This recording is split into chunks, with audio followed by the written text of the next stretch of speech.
நிமிஷம் சொல்றீங்க, ஞாபகம் கொடுக்குறீங்க. அனைவருக்கும் வணக்கம். இந்த தேசத்தை கட்டமைத்துக் கொண்டிருக்கூடிய கட்டுமான தொழிலாளர் அனைவருக்கும் என்னுடைய மதிய வணக்கம். அருமை நண்பர்களே, நம்முடைய தலைவர் வெங்கடாபுரம் அவர் பேசுகின்ற பொழுது ஒரு 2 விஷயங்களை திரும்ப திரும்ப சொன்னார். குடிக்காதீங்க, படிங்க, படிக்கணும், சங்கம் முக்கியம், குடும்பம் முக்கியம், இதே திரும்ப திரும்ப ஒவ்வொரு சொல்லிட்டு இருக்காரு. இதற்கு காரணம் என்னன்னு பாத்தீங்கன்னா, அவர் சரியில்லை, அவங்க அப்பன் சரியில்லை, அவங்க வாத்தியார் சரியில்லை, அவங்க கூடலாம் சரியில்லை. கூட குடியாத சேர்ந்திருந்தா ஞாயிற்றுக்கிழமை வாயா 4 சாலை கடைக்கு போன கூட்டிட்டு போயிருந்தா சங்கம் வச்சிருக்க மாட்டார். அவங்க அப்பா ஊட்டி கொடுத்தாருன்னா செஞ்சிருக்க மாட்டார். அவருடைய தலைவலி ஒருவர் சேர்ந்து சாப்பிட்டாருன்னா இவருக்கு நிறைய செஞ்சிருக்க மாட்டார். அதனால அவரு குடிக்காதீங்கன்னு சொல்லிட்டே இருக்காரு. ஒரு 25 ஆண்டுகளுக்கு முன்பு, 30 ஆண்டுகளுக்கு முன்பு நம்முடைய கட்டுமான தொழிலாளர் சங்கத்துக்கு போட்டு வந்தோம்னா பாதி மாசம் அடிக்கும். நம்முடைய ஐயா பொருத்தா என்ன சொல்லுவாரு, குடிக்கிறவங்க என் சங்கத்துக்கு வராங்க, குடிக்கிறவங்க கட்டுமான தொழிலாளர் சங்கத்துக்கு வராங்க, சங்கத்துக்கு கூட வராங்க, சங்கத்தை உறுப்பினர் சேவாக்கு போதான் சாராயத்தை விட்டுட்டு வாங்கியா அப்படிங்கிறத 95 நடந்த கூட்டம் ஐயா சொன்னதை நான் பார்த்திருக்கிறேன். ஏறக்குறைய 30 ஆண்டு காலமா உங்களோடு எனக்கு நெருங்கிய தொடர்பு கொண்டிருக்கின்றது. கட்டுமான தொழிலாளர் சங்கத்தோட 1995 எனக்கு மிகப்பெரிய நெருக்கமான தொடர்பு கொண்டிருக்கின்றது. முதல் கூட்டம் குலப்பநாயகப்பட்டி கூட்டம்ல குலப்பநாயகப்பட்டி கூட்டம் முதல் கூட்டம் எனக்கு கூட்டினாங்க. அந்த போய் வந்தப்ப பார்த்தோம், ஒவ்வொரு கட்டுமானங்களுடைய தலையை பார்க்கணும். ஒரு தலையில கூட என்ன பிசுக்க கிடையாது, எண்ணெயே இருக்காது, பறக்க தலை, சிமெண்ட் பால் முடிந்த கால்கள் கைகள். அவருடைய குழந்தைகளை பார்க்கல 18 போராத குழந்தைகள். இதெல்லாம் மிகப்பெரிய கோபம் வந்தது, நம்மீதும் கோபம் வந்தது. நம்முடைய குழந்தைகளை படிக்க வைக்க தவறுகின்றோமே, நம்முடைய குழந்தைகளை படிக்க வைக்க தவறுகின்றோமே, நம்முடைய பெண் குழந்தைகளை 18 போராத இருக்காங்க. கட்டுமான தொழிலாளர்கள் அடுத்து என்ஜினியராக மாற வேண்டும், படித்த தலைவராக மாற வேண்டும், அறிவாளி சமுதாயமாக அரசு மொழியாக மாற வேண்டும் என்று ஒவ்வொரு கூட்டத்திலும் கோரிக்கை வைக்கும். குடிக்காதீங்க, படிக்க வைங்க, குழந்தைங்க கிட்டியில் காட்டு குழந்தைகளை படிக்க வைங்க, படிப்புதான் சொத்து. திரும்ப திரும்ப வலியுறுத்தோம். இன்றைக்கு ஒவ்வொரு குடும்பமும் மிகப்பெரிய மாற்றம் வந்திருக்கின்றது. ஐயா குலசேகர கிராமம் கெஞ்சினப்ப சாதாரண விஷயமாக தெரிந்தது. இன்றைக்கு நம்முடைய கட்டுமான தொழிலாளர் ஒவ்வொரு கொத்தனாரிலையும் பட்டதாரிகள் உருவாக்கியிருக்கிறார்கள், அரசு ஊழியர் உருவாக்கியிருக்கிறார்கள். இந்த மாற்றமா எப்படி பாத்தீங்கன்னா, படிச்சா அரசாங்கத்தில் உதவி தருது, படிக்கிறதுக்கு ஒவ்வொரு வருஷத்துக்கு அரசாங்கம் உதவித்தொகை தருது, கட்டுமான தொழிலாளர் வாரியத்தில் அட்டை வச்சிருந்தா அரசாங்கம் உதவித்தொகை தருது அப்படிங்கிற விழிப்புணர்வு கிராம மக்கள் மத்தியிலே கட்டுமான தொழிலாளர் மத்தியிலே ஏற்பட்டது. ஐயா குலசேகர 1980 கட்டுமான தொழிலாளர்கள் கோரிக்கை வைக்கிறார். கட்டுமான தொழிலாளர்கள் வாரிய வேண்டும், கட்டுமான தொழிலாளர்களுக்கு அரசாங்கம் உதவி செய்ய வேண்டும். அந்த கோரிக்கை வைக்கின்ற போது அரசாங்கம் கேட்டது, காசு கைது இல்லையே, நாங்க சத்துணவு போடுறோம் பள்ளிக்கூடத்துல, குழந்தை படிக்கலாம், கட்டுமான வாரியமாக தான் செய்யலாம், காசுக்கு போறது மனவெளி அரசாங்கத்துக்கு சொன்னப்ப அன்றைய முதலமைச்சர் எம்ஜிஆரிடம், அன்றைய முதலமைச்சர் கலைஞரிடம், அன்றைய முதலமைச்சர் ஜெயலலிதாவிடம் தன்னுடைய நெருக்கத்தை பயன்படுத்தி ஐயா அவர் மிக தெளிவாக சொன்னார், அரசாங்கத்துக்கு காசு 1 பைசா தராதீங்க, தமிழக அரசாங்கத்துடைய பணம் எங்களுக்கு வேண்டாம், மத்திய அரசாங்கத்துல பிச்சை கேட்க வேண்டாம், ஏன் காசை எனக்கு கூட, கட்டுமான தொழிலாளி காசை கொஞ்சம் எனக்கு கூட அப்படின்னு கோரிக்கை வச்சார். கட்டுமான தொழிலாளி காசு அரசாங்கத்துக்கு இருக்கான். முதலமைச்சர் ஐயா போட்டு கேட்டாங்க, நீங்களே கட்டுமான தொழிலாளி கொத்தனாரி சின்னாரு உன் காசு அரசாங்கத்துக்கு எங்கேயா இருக்கு, நீங்க வரியா கட்டுறீங்களுக்கு அப்படின்னு கேட்டபோது ஐயா சொன்னார், நாங்க வரி கட்டல, கட்டுமான தொழிலாளர்கள் தொழில் வரி கட்டவில்லை, நாங்க நேரடியாக அரசாங்கத்துக்கு வரி கட்டல, ஆனால் இந்த அரசாங்கமே என்னை நம்பிதான் நடந்து கொண்டிருக்கிறது, கட்டுமான தொழிலாளி நம்பிதான் நடந்து கொண்டிருக்கிறது. ஜல்லியில் நாங்க கட்ட வரி, சிமெண்ட்ல வர வரி, மணல்ல வர வரி, கல்பாறையில வர வரி, இதுலதான் இந்த அரசாங்கம் மிகப்பெரிய வரி வருவாயை பெறுகின்றது. அதில் ஒரு விழுக்காட்டை கட்டுமான தொழிலாளி கொடுங்க அப்படிங்கிற கோரிக்கை வச்சார். எவ்வளவு வேணும்னு கேட்டாங்க. ஐயா ரொம்ப எளிமையா கேட்டார், 1/2% கொடுங்க, 100க்கு 50 பைசாவை கொடுங்க, ஒரு ரூபாய் கேட்கல, 100க்கு 1 ரூபாய் கொடுங்கன்னு கேட்கல, 100க்கு 50 5 பைசா கொடுங்க, 100க்கு 5 பைசா கொடுங்க, ஒன்று சொல்றாரு, 1 பைசா 5 பைசாவா 1/2 பைசாவா 1/2 பைசா தப்பா சொல்ற 50 பைசான்னு சொல்றேன். 1 ரூபாயில 1 பைசா வேணாம் 1/2 பைசா கொடுங்க. எவ்வளவு? ஆமா, 1 ரூபாய் அரசாங்கத்துக்கு வருமானம் வருதுன்னா அதுல 1/2 பைசாவை கட்டுமானத்துறை கொடுங்க, அதுல இருந்து எங்களுக்கு நலத்திட்டம் கொடுங்கன்னு சொல்லி கேட்காரு. எவ்வளவு கூட்டி கழிச்சு பார்த்தப்ப அன்றைய நேரத்துல 200 கோடி ரூபாய் கட்டுமானத்துறை வாரியத்துக்கு வர வேண்டி போய் இருந்தது. அன்றைய முதலமைச்சர் ஜெயலலிதா புரிந்து கொண்டு 1994 கட்டுமானத்துறை வாரியத்தை கொடுத்தார். அந்த வாரியம் கிடைத்த பிறகு இன்றைக்கு மிகப்பெரிய மாற்றம் உருவாகி இருக்கின்றது. நமக்கு இன்னைக்கு ஒவ்வொருத்தருக்கும் நலத்திட்ட உதவி வைக்கிறீங்க, என்னென்ன உதவி உங்களுக்கு தெரியும். இதெல்லாம் வாங்கி தருவதற்கு நம்முடைய கட்டுமான தொழிலாளர் சங்கங்கள் எவ்வளவு இருக்கு? கட்டுமான தொழிலாளர் கொத்தனாசனம் கூட இருக்கு, எவ்வளவு இருக்குங்க? 2500 சங்கம். நாமக்கல் மாவட்டத்தில் மட்டும் 2500 சங்கம் இருக்கு. தமிழ்நாடு முழுக்க கட்டுமான தொழிலாளர் சங்கத்துக்கு பெரிய தலைவர்கள் வந்துட்டாங்க. இந்த தலைவர்கள் யாருன்னு பாத்தீங்கன்னா, விவசாயம் செய்பவர், வக்கீல் படித்தவர், காரசட்டி பிடிக்க தெரியாதவர், கரண்டி பிடிக்க தெரியாதவர், மண்ணெண்ணி பிடிக்க தெரியாதவர், ஜல்லிக்கலக்க தெரியாதவர், மணலுக்கு சிமெண்ட் வித்தியாசம் தெரியாதவர், மணலுக்கு எம்சாய்க்கு வித்தியாசம் தெரியாதவர்,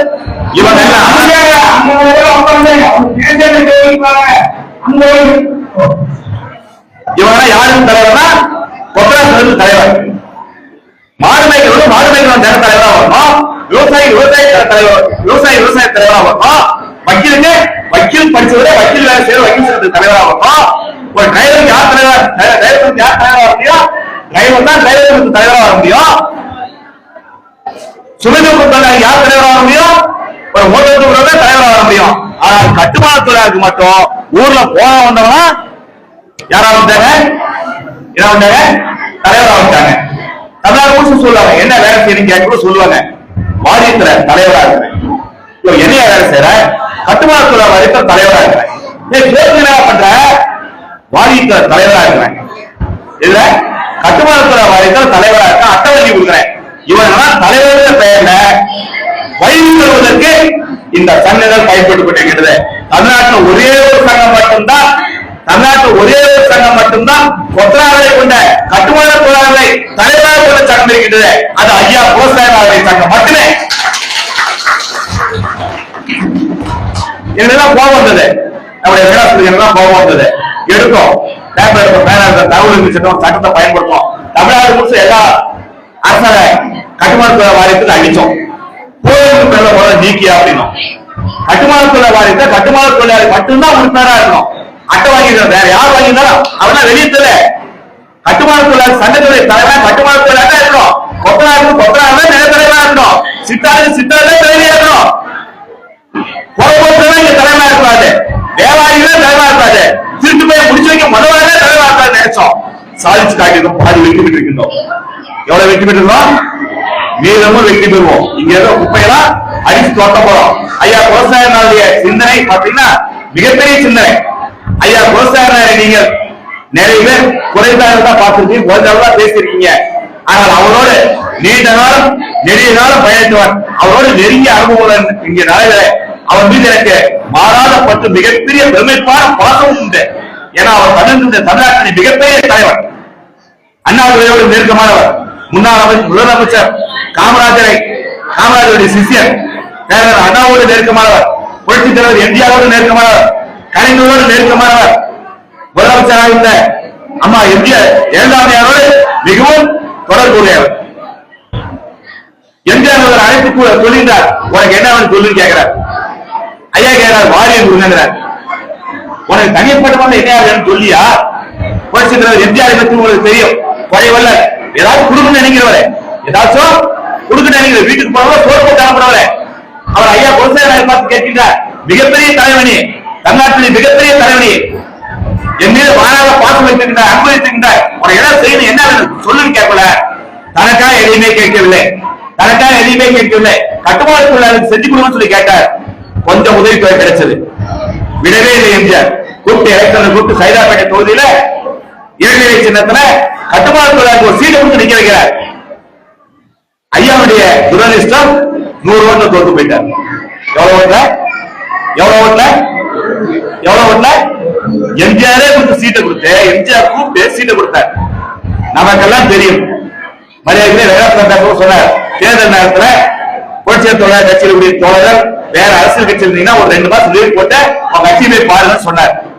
புரட்சியர் தொழிலாளர் கட்சி தேர்தல் நிக்காது, தொழிலாளி உரிமைக்காக போராடும், தொழிலாளி உரிமைக்காக குரல் கொடுக்கும், கட்டுமான தொழிலாளர்கள் தொடர்ந்து போராடும், மற்ற தொழிலாளர்களும் சேர்ந்து போராடுவோம், இந்த மண்ணுக்காக போராடும், தேசத்துக்காக போராடுவோம், தேர்தல் நேரத்தில் நீங்க போய் உங்க கட்சி பாருன்னு சொன்னார்ல. அவருக்கு ஒரு அரசியல் தெரியும். தேர்தல் ஒரு வேற புரட்சியர் தொழிலாளர் கட்சி நின்னா, வெங்கடாசலம் நின்னா என்ன ஓட்டு கிடைக்கிற லட்சணம் எங்களுக்கு நன்றாக தெரியும். வெங்கடாசலத்துக்கு நல்லா தெரியும், நன்றாக தெரியும். நம்முடைய நகர்மன்ற தலைவர் தேர்தல்ல சொல்லாமல தலைவர் அரசியல, ஆமா நகர்மன்ற தலைவர் தேர்தல்ல புரட்சியர் தொழிலாளர் கட்சியுடைய பெயர் வர வேண்டும் என்பதற்காக நம்முடைய வெங்கடாசலம் நகர்மன்ற தலைவர் நிற்கிறார். நம்முடைய ராஜ்யம் நகர்மன்ற எண்ணிக்குள்ளே ஏறக்குறைய 10,000 கட்டுமான தொழிலாளர்கள் இருக்கின்றார்கள். எவ்வளவு பேர் இருக்கிறோம்? 10,000 10,000 சித்தாறு மேஸ்திரி இருக்கிறோம். நம்ம எவ்வளவு ஓட்டு கிடைக்கிறோம்? கிடைச்சிருக்கீங்களா? எவ்வளவு கிடைக்கணும்? 10,000 பேர் இருக்கிறோம். எவ்வளவு கிடைக்கணும்? 10,000 பேர் கிடைக்கணும் இல்ல, பாதி 5,000 கிடைக்கணும் இல்ல, கிடைச்சா ஜெயித்துருமே. இருக்கிறதே 30,000 சின்ன ஊர் தான் ராசிக்கிறோம். இருக்கிறதே 30 முட்டு சந்தை, 40 சின்ன சந்தை, அவ்வளவுதான் 250 பேர் தான் இருக்கு. 5,000 ஓட்டு கிடைச்சா ஜெயித்துருவோம். ஆனா நமக்கு எவ்வளவு ஓட்டு கிடைச்சது? எவ்வளவு? ஆமா 110 ஓட்டு கிடைச்சது. கைத்தட்டு பாக்கலாம். 110 பேர் ராசி ஓட்டுற ஓட்டுக்கு காசு வாங்காம போட்டு கேட்காம ஓட்டு போட 110 பேர். அந்த 110 பேர் போறவங்க கைத்தட்டு. அதுல பாதி பேர் கட்டுமான தொழிலாளி கிடையாது. ஒரு கட்டுமான தொழிலாளி கூட இல்லாத சபாபதி மில் தெருவுல 17 ஓட்டு கிடைச்சது. எங்களுக்கு பெரிய ஆச்சரியம். நம்ம திருவள்ளூர் அரசு கலைஞர்ல கவுனிங் நடந்தது. முதல்ல ஓட்டு பெட்டியெல்லாம் பதிவான ஓட்டு பெட்டியெல்லாம் காலேஜ்ல எண்ணத்துக்கு வந்து சேர்ந்துச்சு. நகர்மன்றத்தில் ஆணையர் இருக்கின்றார். நாங்க உட்காந்து வேடிக்கை பார்த்துட்டு இருக்கிறோம். ஒரு பெரிய கட்சியை சார்ந்தவர் வந்தார். திமுக அதிமுக நேர கட்சி வந்தவர் அப்படியே சால்வி தூக்கி விட்டு காரை விட்டு இறங்கினார். ஏப்பா என்ன சொல்லலாம் வைக்கல, என்ன இங்க பண்றீங்க? நான் ஜெயித்துட்டையா, 10,000 சேவா ஆர்டர் கொடுத்துறேன், நீங்களா வீட்டுக்கு போறாங்கல்ல அப்படின்னாரு.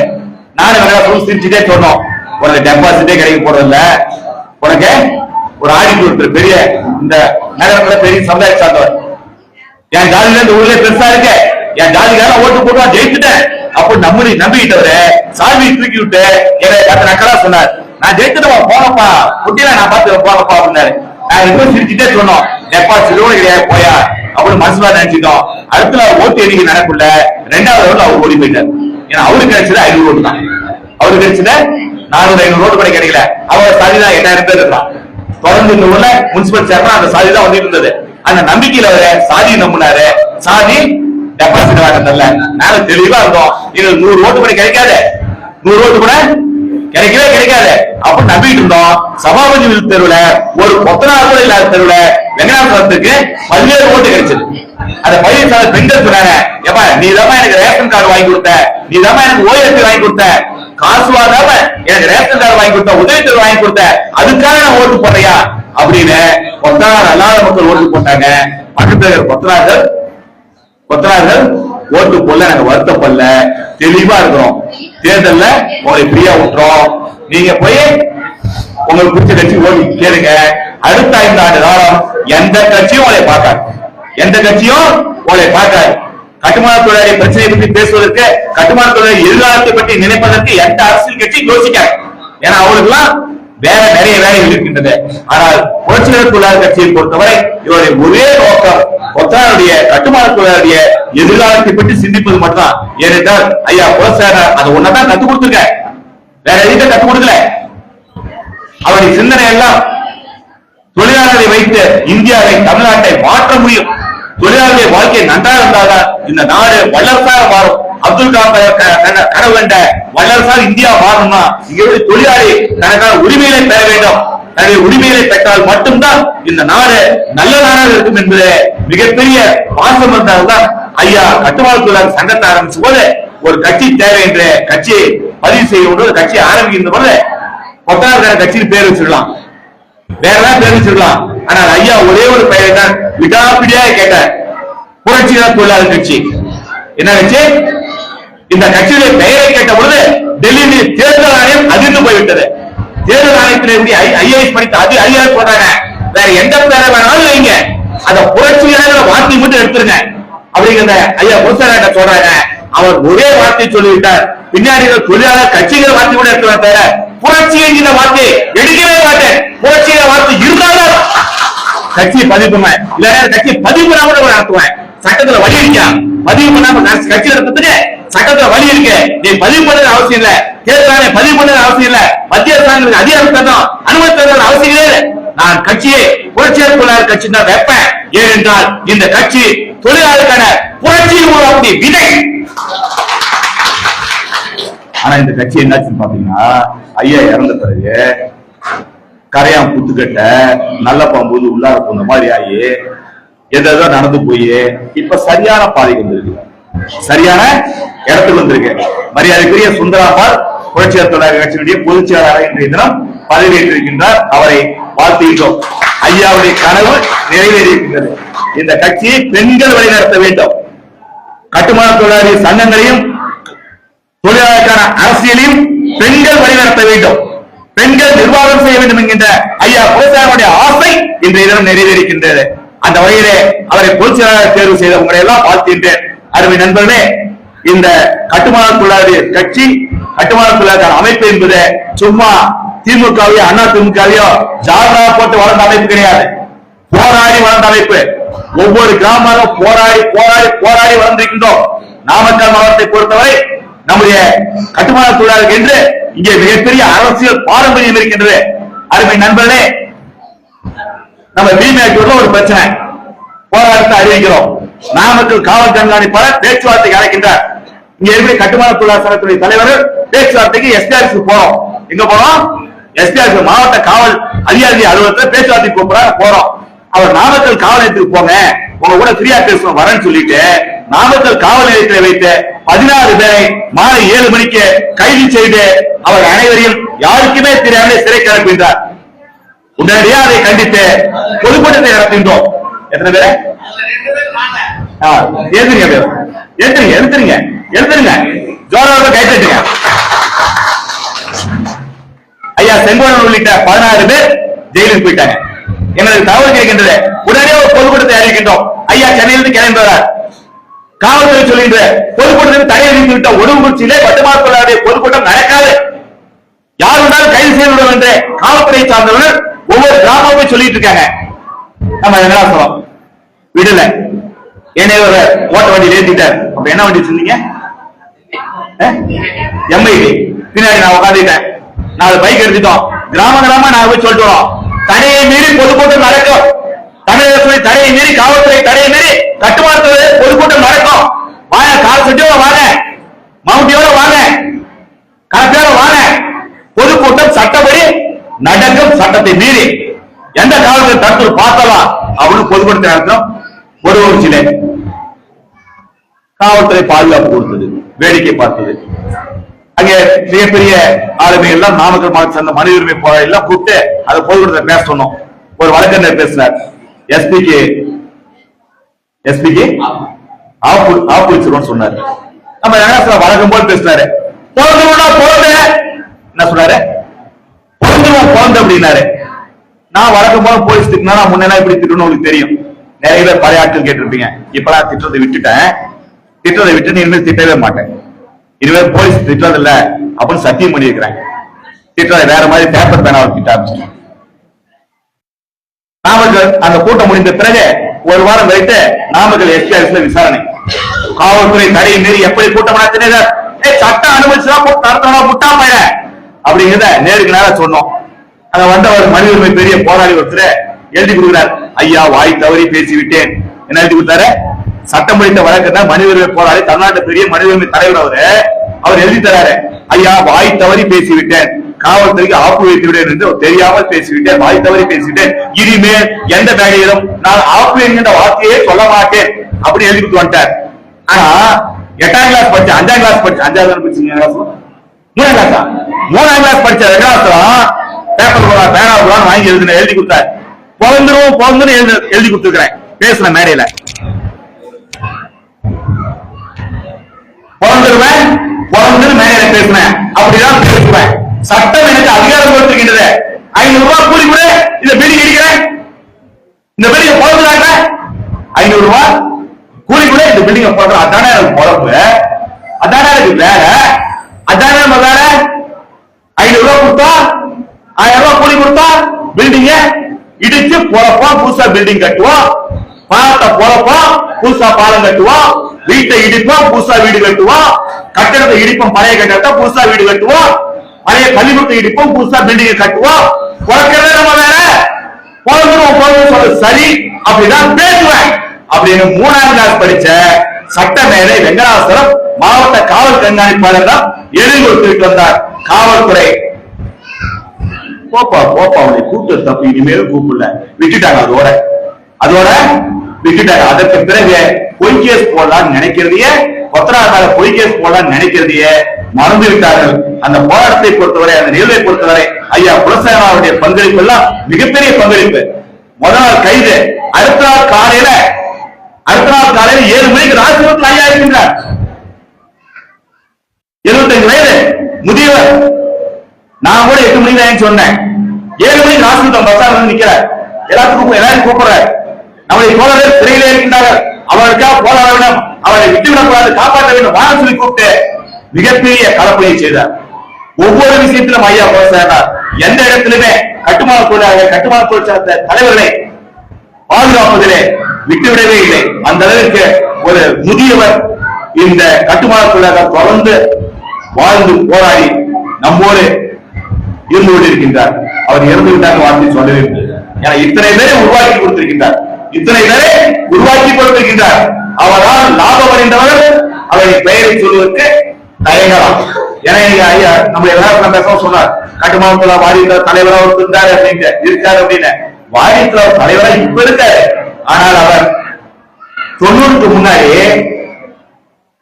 ஐயாவுடைய அலுவலகத்துல உதவியாளராக வேலை செஞ்சார். என்ன வேலை செஞ்சாரு?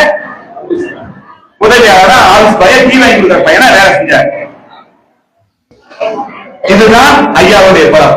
அவருடைய நிழல் கூட அதிகாரத்திலே அளவிற்கு மிகப்பெரிய பயிற்சியை, தன்னம்பிக்கையை ஐயா குலசேகரனார் கொடுத்திருக்கிறார். அந்த அளவிலே நம்முடைய புரட்சியாளர் தொழிலாளர் கட்சியும் குலசேகரனார் தொழிலாளர்களுடைய மாநில பொதுச்சங்கமும் கட்டுமான தொழிலாளருக்காக தொடர்ந்து தமிழகம் முழுவதும் போராடி கொண்டிருக்கின்றோம். குறிப்பாக நாமக்கல் மாவட்டத்திலே நாம் தான் தீர்மானிக்கக்கூடிய சக்தியாக இருந்து கொண்டிருக்கின்றோம். இன்னைக்கு பஸ் ஸ்டாண்ட் பிரச்சனை கேள்விப்பட்டீங்கல்ல, மக்கள் எல்லாம் போராடி இருக்காங்க. ஆசிரியர் பஸ் ஸ்டாண்ட் பிரச்சனையில, இந்த பஸ் ஸ்டாண்ட் பிரச்சனையில எல்லா கட்சி எல்லா அமைப்பும் போராட்டா. வெங்கடாசலம் 1 மாசம் மாதிரி கம்மிட்டு இருக்காரா? இவர் மட்டும் கம்மிட்டு இருக்காரா? என்ன காரணம் தெரியுங்களா? இவர் கல்யாண மண்டபத்தை வித்துட்டாங்க, நகராட்சி கல்யாண மண்டபத்தை வித்துட்டாங்க. அதுக்கு முன்னாடி municipality கழிவறைய night on NAITA இடிச்சுட்டாங்க. Public கக்கூச, பொதுமக்கள் பயன்படுத்த வேண்டிய கக்கூச night on NAITA municipality chairman இடிச்சுட்டாங்க. நம்ம நகராட்சி நாங்களா எல்லா கட்சியும் கூப்பிட்டு போராட்டம் பண்ணி அந்த கழிவறை கட்டடிச்சிட்டோம். ஒரு சந்தேகம் பட்னா ரோட்ல சாமி கார்ல போய் பாருங்க, சாராயக்கடி நடுவுல மிகப்பெரிய ஒரு புதிய கழிவறை இருக்கும். அந்த கழிவறையை கட்டுவதற்காக, மீட்பதற்காக நம்முடைய வெங்கடாசலம் 4 நாட்கள் போராட்டம் நடத்தி அனைத்து கட்சியும் திரட்டி போராடி வெற்றி பெற்று காட்டினார். அறிவா மண்டபத்தை, முனிசிபாலிட்டி மண்டபத்தை வித்துட்டாங்க. மீட்கலாம்னு எல்லா கட்சியும் கூப்பிட்டு வச்சு போராட்டம் நடத்தணும். எல்லா கட்சிக்காரனும் ஆட்சி மாறணும், காட்சி மாறிச்சு திருநாளம் மாறினா ரெனியூவல் பண்ணி கொடுத்தாங்க. யார் எங்களோடு சேர்ந்து போராடினார்களோ, யார் எங்களோடு சேர்ந்து அறிவா மண்டபத்தை, நகராட்சி மண்டபத்தை மீட்பதாக போராடினார்களோ அவர்களே மீண்டும் அறிவா மண்டபத்தை திரையிலேயே பட்டா போட்டு கொடுத்தார்கள். நம்ம என்ன பண்ணாங்கன்னா, எங்க ஹாஸ்பிட்டல் போராடணும் காணாம போயிட்டீங்க அப்படின்னு போஸ்ட் வச்சு விட்டுருந்தார். என்ன சொல்லிட்டாரு? நேற்று போராடல, இப்ப எப்ப நீயே பட்டா கொடுத்த, நீ எப்ப விட்ட, ஏன்னா போன அப்படின்னு போஸ்ட் வச்சு விட்டுட்டார். இப்ப நம்முடைய பஸ் ஸ்டாண்ட் பிரச்சனை, வெங்கடாசலத்தை தவிர எல்லாத்தையும் ராசிபுரத்துல நம்முடைய புரட்சியாளர் தொழிலாளர் கட்சியை தவிர எல்லா கட்சியிலும் கூப்பிடுவதற்கு அவருக்கு தைரியம் இருக்கின்றது. ஆனா வெங்கடாசலத்தை கூப்பிட்டு அவருக்கு போராட்டத்துக்கு இவர் வருவாரு, உறுதியா போராடுவாரு. அவர் கூட மாறிக்கு வருவாங்க. சார் கூட போராட்டத்துல 5 நாள் தோல்வியா கிடப்பாப்ல, கடைசி வரைக்கும் போராடுவாங்க, வெற்றி பெறுவாங்க. ஆனால் பாதியில விட்டுட்டு போயிட்டா, காசு வாங்கி விட்டுட்டு போயிட்டா, இவர்கள் ஒத்தனார்கள், கட்டுமான சனத்தை சார்ந்தவர்கள் விட்டுவிடவே மாட்டார்கள். நடுவில் உச்சநீதிமன்ற கேள்வி கேட்பார்கள் அப்படிங்கிற பயத்தை அந்த அதிமுகவுக்கு திமுகவுக்கு அனைத்து கட்சி சார்ந்தவர்களும் நம்முடைய புரட்சிகர தொழிலாளர் கட்சி கட்டல் தொழிலாளர் உருவாக்கி காட்டியிருக்கிறோம். அதுதான் நம்முடைய பலம், அதுதான் நம்முடைய பலம், சொத்து. அந்த வகையிலே ராசிபுரம் நகர மக்களுக்கு, நாமக்கல் மாவட்ட மக்களுக்கு தொடர்ந்து நாம் போராடி கொண்டிருக்கின்றோம். நம்ம கிராமத்தில் அனைத்து அடிப்படை வசதிகளுக்கும் நம்முடைய விவசாய அனுமதி சங்கமும் புரட்சிகர தொழிலாளர் கட்சியும் போராடும், வாதாடும். அரசு அதிகாரிகளை விரட்டி சட்டப்படி போராடி நம்முடைய கிராமத்துக்கு தேவையான கட்டுமான தொழிலாளர் மட்டுமல்ல, பொதுமக்களுக்கு தேவையான வசதிகளை பெற்றுக் கொடுப்பதற்கு நம்முடைய அமைப்பு முன்னிற்கும். அந்த வகையில் நம்முடைய விவசாய அறையாளர்கள் கொடுக்கக்கூடிய பயிற்சியை அவர்களின் எண்ணங்களை செயல்படுத்துவதற்கு நாம் தொடர்ந்து களப்பணி செய்ய செய்தியோடு உங்கள் அனைவருக்கும் புரட்சிகர வாழ்த்துக்களை ஐயா விவசாய அவருடைய சார்பிலை சொல்லி விடைபெறுகிறேன். நன்றி, வணக்கம். அடுத்தபடியாக